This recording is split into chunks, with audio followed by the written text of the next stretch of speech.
Fertilisers एक ऐसा topic जिस पे जितनी भी बात कर लो लेकिन फिर भी लोगों के कुछ ना कुछ क्वेश्चंस रह जाते हैं। मैंने आधे घंटे की वीडियो बनाई और मेरा था कि मैंने ऑलमोस्ट इसके बारे में सब कुछ क्लियर कर दिया है, लेकिन फिर भी उस वीडियो पे इतने कमेंट्स आते हैं, इतने क्वेश्चंस आते हैं। अभी रिसेंटली मुझे एक कमेंट आया रश्मि का, जिन्होंने काफ़ी लंबी सी लिस्ट मुझे क्वेश्चंस की बता दी कि जी ये बातें मज़ीद पूछनी है। तो मैंने कहा कि उन अकेले को बताने से बेहतर है कि मैं एक वॉइस ओवर बना दूं, ताकि बाकी भी अगर किसी के कुछ इस तरह की कन्फ्यूजन्स हैं, कुछ क्वेश्चंस हैं, तो सबकी हेल्प हो सके। तो अभी स्टार्ट करते हैं। सबसे पहले उन्होंने कहा when to apply fertilisers, time of the year. अच्छा, अब इसमें ये है कि आपने ये नहीं कि आपके पास कुछ जो प्लांट हैं आप उसको सबको एक ही जैसा ट्रीट करो, यूँ नहीं होता है। हर प्लांट का ग्रोथ हैबिट डिफरेंट होती है, ग्रोइंग का टाइम डिफरेंट होता है, तो आप प्लांट को उसके हिसाब से फर्टिलाइज़र दोगे। जो प्लांट समर ग्रोइंग होते हैं, जो कि गर्मियों में ग्रो करते हैं, आप उन्हें गर्मियों में फर्टिलाइज़र दोगे, और जो प्लांट सर्दियों में ग्रो करते हैं आप उन्हें सर्दियों में फर्टिलाइज़र दोगे। जैसे कि आप उसकी बात कर लेते हैं, जैस्मीन की बात कर लेते हैं।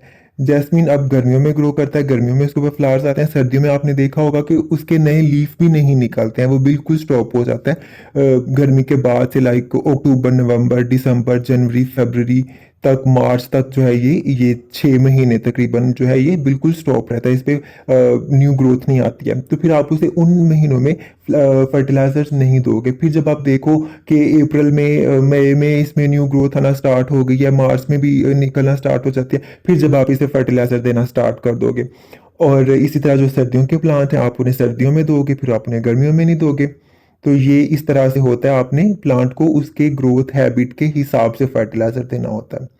आगे इन्होंने पूछा है how often should fertiliser be applied to green foliage plants, flowering plants, annual plants, permanent plants और फ्रूटिंग ट्रीज।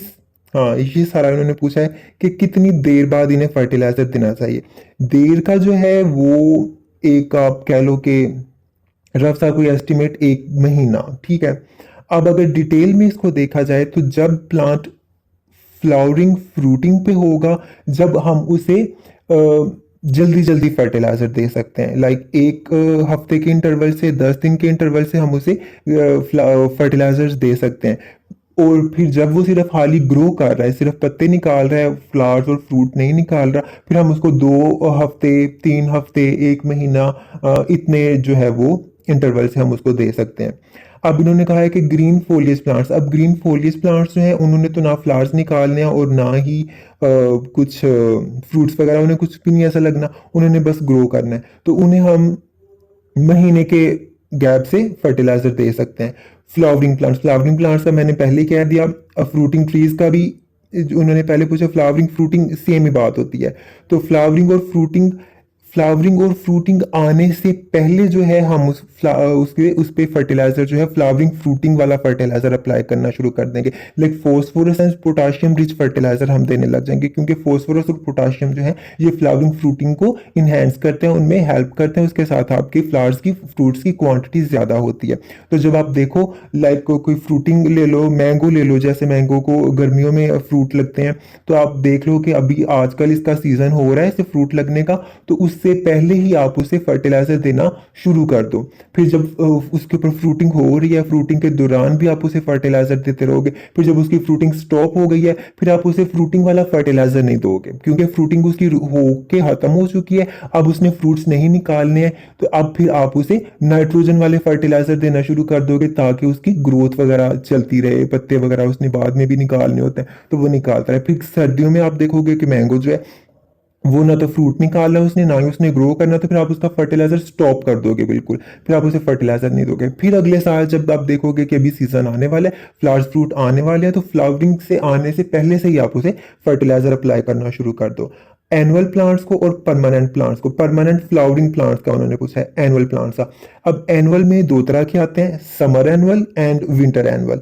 फिर एनुअल की वही हिसाब हो गया कि एनुअल ने तो रहना ही थोड़ी देर के लिए होता है। अब गर्मियों का कोई एनुअल प्लांट है, लाइक आप ले लो गर्मियों का एनुअल प्लांट, आप कौन सा ले लो, पोर्चुला का ले लो, सनफ्लावर्स ले लो, जीनिया ले लो, इस तरह के जो प्लांट हैं उन्हें जब आप स्टार्टिंग पे लगाते हो, उनकी सीडलिंग मोस्टली की जाती है स्प्रिंग में।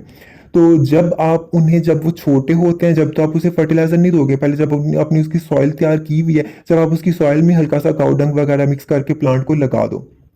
फिर जब आप देखोगे कि प्लांट ने ग्रोथ अपनी तरह पकड़ ली है, वो फास्ट ग्रो करने लग गया है, तो फिर आप उसके ऊपर nitrogen rich fertiliser like cow dung वगैरह, जिसमें देखो कि नाइट्रोजन ज्यादा हो सकता है, वो दोगे, क्योंकि अभी उसने सिर्फ ग्रो करना है, पत्ते वगैरह निकालने हैं। फिर आप देखोगे कि हाँ, इसकी हाइट मैक्सिमम हो चुकी है, जितना इसने ग्रो करना था कर लिया, अब ये फ्लावरिंग पे आने वाला है, ठीक है। लाइक आपका वो जो जीनिया ही ले लो आप, तो वो फ्लावरिंग पे अगर आने वाला है, तो अब उसमें हल्के हल्के से जब बर्ड्स आना शुरू होंगे, आपको देखोगे, या बर्ड्स आने से पहले भी आप देखोगे कि उसकी हाइट अब काफी हो चुकी है, अब इसने फ्लावर्स आगे से निकालने, तो फिर आप उसके ऊपर फ्लावरिंग, फिर आप उसे नाइट्रोजन वाला फर्टिलाइजर नहीं दोगे, लाइक काउडंग वगैरह जिसमें नाइट्रोजन ज्यादा होती है, कुछ भी ऐसा फर्टिलाइजर नहीं दोगे। फिर आप उसे ऐसा फर्टिलाइजर दोगे जिसमें फॉस्फोरस और पोटाशियम ज्यादा होगी, फिर उसके साथ ये होगा कि आपके फ्लावर्स जो है उस पे प्लांट के ऊपर ज्यादा लगेंगे।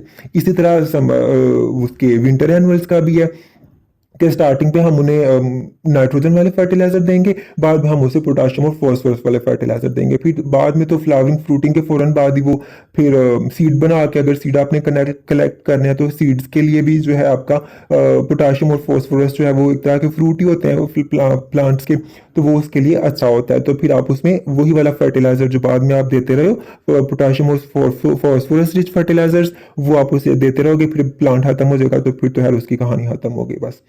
अब है लास्ट पे इन्होंने पूछा how to apply chemical fertiliser and organic fertiliser, आपने किस तरह से अप्लाई करने हैं। केमिकल फर्टिलाइजर में हम जो कॉमन फर्टिलाइजर्स हैं वो हम देख लेते हैं, लाइक एनपीके डीएपी वगैरह, जो कि मोस्ट कॉमन होते हैं, हर कोई यूज कर रहा होता है, इजीली मिल भी जाते हैं। और ऑर्गेनिक फर्टिलाइजर्स में हम देख लेते हैं काउडंग देख लेते हैं, और साथ में बोन मील, तो है इतना लोगों को नहीं इजीली मिल रहा होता है, लेकिन फिर भी बोन मील हम कर लेते हैं, और साथ में हम बनाना पील्स, एग शेल्स वगैरह कुछ इस तरह के कर लेते हैं। अब आपने वही हिसाब है कि आप कोई सा भी फर्टिलाइजर दे रहे हो, चाहे केमिकल दे रहे हो चाहे ऑर्गेनिक दे रहे हो, आप ये देखो कि आपके फर्टिलाइजर के अंदर है क्या।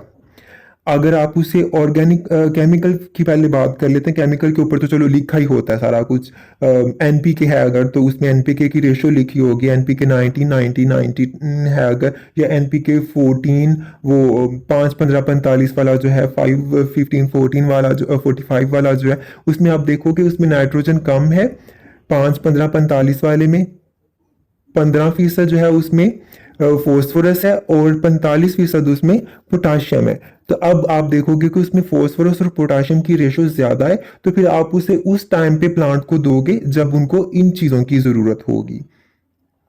और केमिकल में डीएपी आप देख लो, डीएपी में नाइट्रोजन एंड फॉस्फोरस होता है, तो उसमें आप उसको आप स्टार्टिंग पे भी दे सकते हो, लाइक उसको नाइट्रोजन भी मिलेगी, प्लांट जब ग्रोइंग स्टेज पे है जब भी उसे दे सकते हो, और फिर जब वो फ्लावरिंग फ्रूटिंग पे आ चुका है फिर आप उसे जब भी दोगे। तो ये आपको स्टडी करना पड़ेगा, अपने फर्टिलाइजर को देखना पड़ेगा कि इसके अंदर है क्या, और आप अपने प्लांट को किस पर्पज के लिए देना चाह रहे हो। फिर ऑर्गेनिक फर्टिलाइजर, अब ऑर्गेनिक फर्टिलाइजर्स में आप देख लो, काउडंग हमने कहा था, काउडंग में अंदर सब कुछ होता है, माइक्रो मैक्रो सारे न्यूट्रिएंट्स होते हैं, लेकिन उसमें नाइट्रोजन जो है वो ज्यादा होती है। अब अगर हम देखें बोन मील को, तो बोन मील में फॉस्फोरस ज्यादा होती है। अगर हम बनाना पील्स को देखें तो बनाना पील्स में पोटाशियम ज्यादा होती है। अब आप देखो, ये चीजें आपने एनालाइज कर ली कि आपके फर्टिलाइजर के अंदर है क्या, फिर आप अपने प्लांट को देखोगे कि ये किस स्टेज पे है। ये ग्रोइंग स्टेज पे है तो आप इसे काउडंग दे दोगे, ये फ्लावरिंग फ्रूटिंग स्टेज पे है तो आप इसे बोन मील और बनाना पील्स दे दोगे।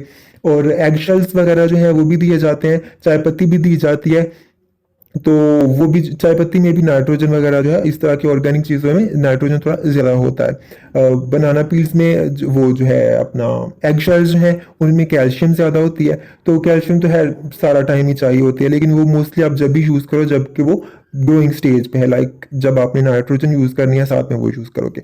और एक बात लास्ट पे कि आप केमिकल जो फर्टिलाइज़र अपने प्लांट को दोगे तो आप सिर्फ केमिकल फर्टिलाइज़र ही दोगे, ये नहीं कि आपने half teaspoon chemical fertiliser का डाल दिया और हाफ टी स्पून साथ में आपने उसका डाल दिया ऑर्गेनिक फर्टिलाइजर का। यूं नहीं करना है, आप अभी दे रहे हो अपने प्लांट को तो आप उसे केमिकल फर्टिलाइजर दो, फिर गैप डाल के हफ्ते का, 10 दिन का, 12 दिन का, जब आपने नेक्स्ट फर्टिलाइज़र आप समझ रहे हो कि इसको अब देना चाहिए, तो फिर आप चाहो तो उसे केमिकल फर्टिलाइज़र दे सकते हो। एक ही टाइम पे दोनों फर्टिलाइज़र इकट्ठे नहीं देने हैं आपने। जब आपने केमिकल देना है तो उस टाइम पे सिर्फ केमिकल ही देना है। फिर अगर आपने 1 हफ्ते बाद आप चाह रहे हो कि अभी से मैं ऑर्गेनिक फर्टिलाइज़र देना चाह रहा हूँ, तो फिर आप उसे जब ऑर्गेनिक फर्टिलाइज़र ही दोगे। तो ये थी कुछ इनकी लंबी सी लिस्ट क्वेश्चंस की, जिसको मैंने आंसर करने की कोशिश की है।